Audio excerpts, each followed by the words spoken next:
Sejam bem-vindos à 12ª videoaula da disciplina de Libras.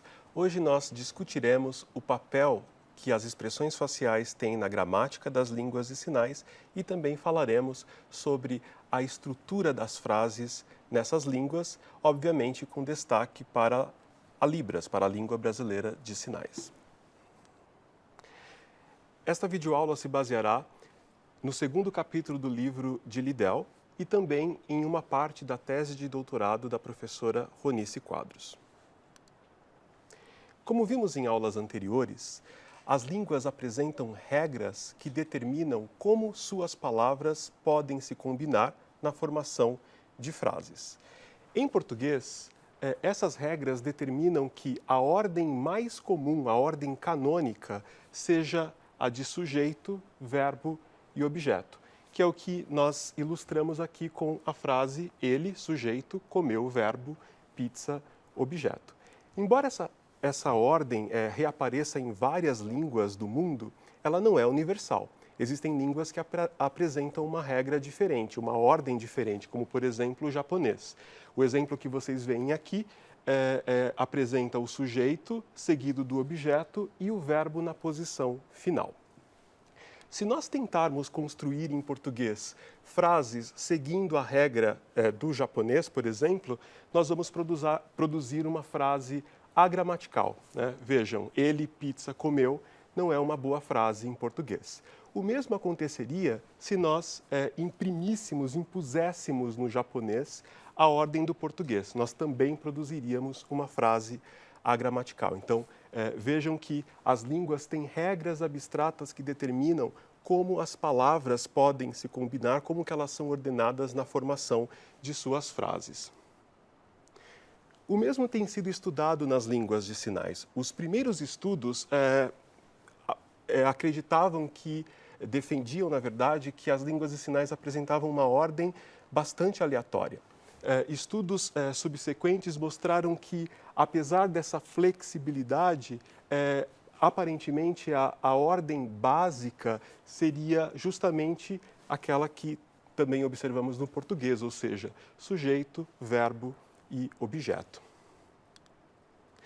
Liddell foi um importante pesquisador que também se debruçou sobre a questão da ordem das palavras na língua de sinais americana. E ele também observou uma grande variabilidade, uma grande flexibilidade na ordem das palavras daquela língua. Isso pode ser ilustrado, por exemplo, com os exemplos do próprio professor Liddell. Vejam que o sujeito da frase que em ASL significa o cachorro perseguiu o gato, pode aparecer em 3 posições diferentes, no início, no meio ou no fim da frase, né? Se a gente olhar para o verbo, a gente observa uma variabilidade também bastante grande em sua posição. O verbo pode aparecer nas frases da língua de sinais americana, no meio, no fim ou no começo. Podemos observar o mesmo em relação ao objeto, ao complemento do verbo, né? Gato, por exemplo, aparece no fim, ou no início, ou no meio.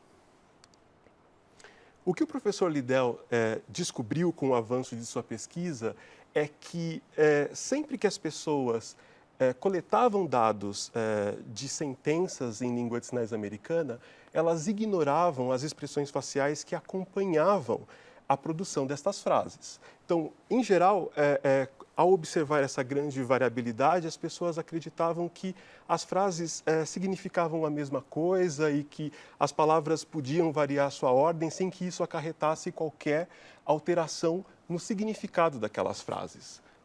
Dado que, como disse, as pessoas, os pesquisadores apenas coletavam, listavam, registravam os sinais produzidos pelas mãos, ignorando tudo o que acontecia na face e no corpo. Porque nessa época não se sabia que as expressões faciais e as expressões corporais tinham algum valor linguístico para a estrutura das frases. As pessoas nessa época achavam que os surdos eram mais expressivos que os ouvintes e por essa razão eles faziam uso de tantas expressões faciais. Elas não imaginavam que essas expressões faciais tinham um papel na gramática das línguas de sinais. O que a pesquisa do professor Liddell mostrou é que, na verdade, as expressões faciais cumprem sim um importante papel na gramática dessas línguas. Vimos, por exemplo, que o sujeito, nas frases da língua de sinais americana, podia aparecer em diferentes posições. Porém, quando ele aparece, por exemplo, no início da frase, ele é normalmente acompanhado de uma expressão facial que indica que, naquela frase, ele cumpre um papel diferente, que é o que os linguistas chamam de tópico, né? Então, vejam, não é que a ordem é aleatória, que ela é livre. As palavras são produzidas em ordens diferentes porque as frases comunicam coisas diferentes. E justamente quando o pesquisador Liddell se deu conta de que isso estava acontecendo, ele descobriu que a ordem não era tão livre quanto as pessoas acreditavam. Os estudos dele revelaram também uma sincronicidade entre as expressões faciais e partes da frase, das estruturas sintáticas da língua de sinais americana.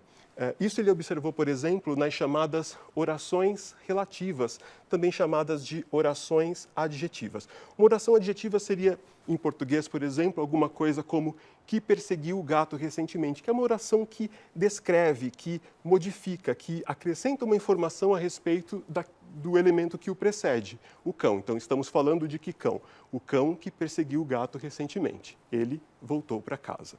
O que o professor Liddell descobriu foi justamente que, durante a produção de orações desse tipo na língua de sinais americana, o sinalizante produz uma expressão facial que acompanha todos os sinais que compõem essa estrutura, que compõem essa parte da sentença. É o que vocês veem aqui nas imagens. Enquanto a sinalizante está produzindo a oração adjetiva, e a linha representa justamente que a expressão facial ela persevera, ela continua durante toda a produção dessa parte da frase, essa expressão facial se mantém. A cabeça ela está levemente inclinada para trás, as sobrancelhas levantadas. Então vejam que essa expressão ela acompanha toda a produção da oração adjetiva, da oração relativa, e ela muda quando a outra parte, o outro segmento da frase é produzido. Isso também pode ser observado na produção de sentenças negativas da língua de sinais americana. E o que é bastante curioso é que, se você não produz a expressão negativa durante toda a frase negativa, você acaba produzindo uma frase agramatical, ou seja, uma frase que viola um princípio da gramática da língua de sinais americana. O exemplo que nós temos aqui é a frase em língua de sinais americana: mulher esquecer a bolsa. Eu vou fazer essa frase usando os sinais da Libras, mas lembrando que a frase é da língua de sinais americana. Essa frase em língua de sinais americana, significando que a mulher não esqueceu a bolsa, seria alguma coisa como: mulher não esqueceu a bolsa. Reparem que durante a produção de todos os sinais eu preciso fazer essa expressão facial, esse movimento com a cabeça, para indicar que a frase é negativa. Se eu interrompo essa expressão facial, esse movimento da cabeça, antes de terminar a frase, eu produzo uma frase agramatical em língua de sinais americana, porque a expressão facial, o movimento da cabeça, deve acompanhar a produção de toda a frase. As expressões faciais também têm um importante papel na gramática da língua brasileira de sinais. Observamos que as expressões faciais são empregadas para diferenciar tipos de frases. Existem expressões faciais que caracterizam afirmações, expressões faciais que caracterizam perguntas, negações e assim por diante. Aqui vemos que as expressões faciais na Libras, inclusive, diferenciam os dois tipos de pergunta que observamos nas línguas. As chamadas perguntas sim-não e as perguntas QU. Perguntas sim-não são aquelas cuja resposta só pode ser sim ou não. Como, por exemplo, você mora em São Paulo? A resposta só pode ser sim ou não. Perguntas QU são aquelas que têm uma resposta mais livre. E, em geral, elas são formadas por um pronome interrogativo. Elas são chamadas de QU porque, em português, os pronomes interrogativos normalmente começam com essas duas letras, né? Por exemplo, quem, qual e assim por diante, né? O que nós vamos ver agora é um vídeo ilustrando como as expressões faciais empregadas nas perguntas sim, não e nas perguntas QU da Libras são diferentes.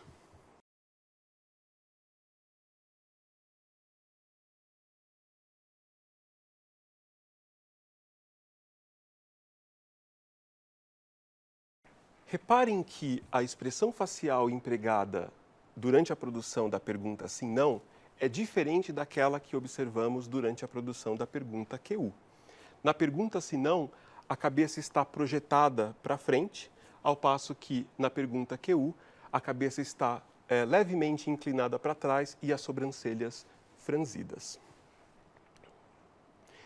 Vejamos agora um vídeo que é um excerto de um artigo produzido por estudantes surdos do curso de Letras Libras, no qual eles apresentam as expressões faciais empregadas na língua brasileira de sinais para a produção de asserções, de frases afirmativas, frases negativas, frases interrogativas e também frases condicionais. Ele entrou. Vocês viram a frase? No nível sintático, que é o nível da frase, sentenças afirmativas apresentam esta expressão facial como em ele entrou, com este balançar da cabeça. Ele não entrou. Viram a frase? Aquela é uma sentença negativa. Ele não entrou. E esta é a expressão facial. Ele entrou? Viram a frase? Aquela é uma sentença interrogativa, que é uma pergunta, expressa uma dúvida. Ele entrou? E a expressão facial é esta. Se ele tiver um ticket, pode entrar. Viram aquela frase? Aquela é uma frase condicional, porque tem o se. Se tem o ticket, pode entrar. O se é igual a quando? A estrutura das frases da Libras foi pioneiramente estudada pela professora Ronice Quadros. Em seu trabalho, a professora Ronice observou que a ordem do sujeito e do objeto, ou seja, do complemento do verbo, está relacionada ao tipo de verbo que aparece na frase. Já vimos em aulas anteriores que a Libras apresenta pelo menos dois grandes tipos de verbos. Nós temos os chamados verbos direcionais e os verbos não direcionais. Um exemplo de verbo direcional é o verbo ajudar. Esse verbo varia sua forma em função da localização no espaço de sinalização associada ao seu sujeito e ao seu complemento. Então, se eu quero dizer alguma coisa como eu ajudo você em Libras, o sinal ou o verbo ajudar vai começar aqui, partindo de mim, que sou aquele que ajuda, e vai se mover na sua direção, que é a pessoa que recebe a minha ajuda. Se é você que me ajuda, o verbo vai ser produzido de forma diferente. Ele vai partir do lugar que está associado a você no espaço e virá na minha direção. Né? Então, esses são chamados verbos direcionais. Porém, nem todo verbo na Libras apresenta essa propriedade. Verbos como gostar, por exemplo, não podem variar a sua forma em função da localização do seu sujeito ou do seu complemento. Eu não posso dizer alguma coisa como eu gosto e você gosta, por exemplo. Essa é uma sentença agramatical em Libras. E como eu disse, o que a professora Ronice observou é que a ordem do sujeito e do objeto nas frases em Libras, ela depende, ela está relacionada ao tipo de verbo que aparece em cada uma das frases. Vejamos aqui alguns exemplos extraídos da própria tese de doutorado da professora Ronice. Vemos aqui duas frases com verbos direcionais. De acordo com o que a professora Ronice apresenta, a gente pode dizer em Libras algo como João ajuda Maria da seguinte forma. Você pode soletrar a palavra João, apontar para ela, mover o verbo ajudar na direção do espaço ao qual você vai associar o complemento de ajudar, que é Maria, e apontar para Maria. Essa é uma possibilidade de expressar essa frase em Libras. Uma outra possibilidade seria fazer o sinal de João, apontar para ele, depois fazer o sinal de Maria já no lugar que você vai associar a esse referente no espaço, apontar para ele e, por fim, fazer o verbo saindo do lugar que estava associado a João na direção de Maria. Então vejam que existem duas possíveis ordens para os elementos da frase com verbos direcionais em Libras, de acordo com a professora Ronice Quadros. Ou a gente vai ter sujeito, verbo, objeto, ou sujeito, objeto, verbo. O mesmo não se observa com verbos não direcionais. Frases com o verbo gostar, de acordo com a professora Ronice, só apresentam uma ordem, que vai ser justamente sujeito, verbo, objeto. Então, uma frase em Libras com o verbo gostar teria a seguinte configuração. Você diria João, apontaria, gostar, Maria, apontaria. Uma frase como João aponta, Maria aponta, gostar, de acordo com a professora Ronice Quadros, é agramatical na Libras, ou seja, ela fere uma regra abstrata que determina como as palavras se combinam e como elas se ordenam na construção de frases nessa língua. Resumidamente, vimos então que a ordem das palavras nas frases na Libras está relacionada ao tipo de verbo que essas frases apresentam.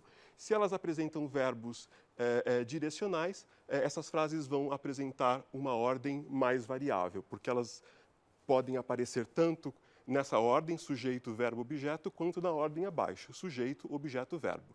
Porém, se a frase é formada por um verbo não direcional, essas sentenças vão apresentar uma ordem mais fixa, dado que a ordem natural, canônica para essas frases vai ser sujeito, verbo, objeto, e a ordem sujeito, objeto, verbo não é permitida e, portanto, vai ser agramatical.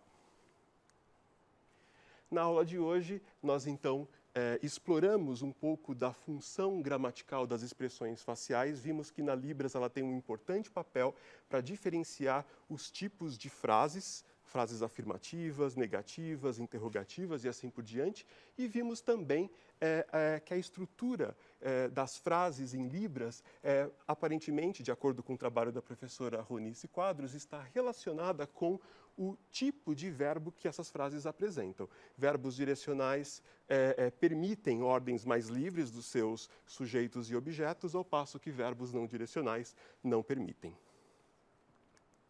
Muito obrigado pela sua atenção e a gente se vê na próxima videoaula.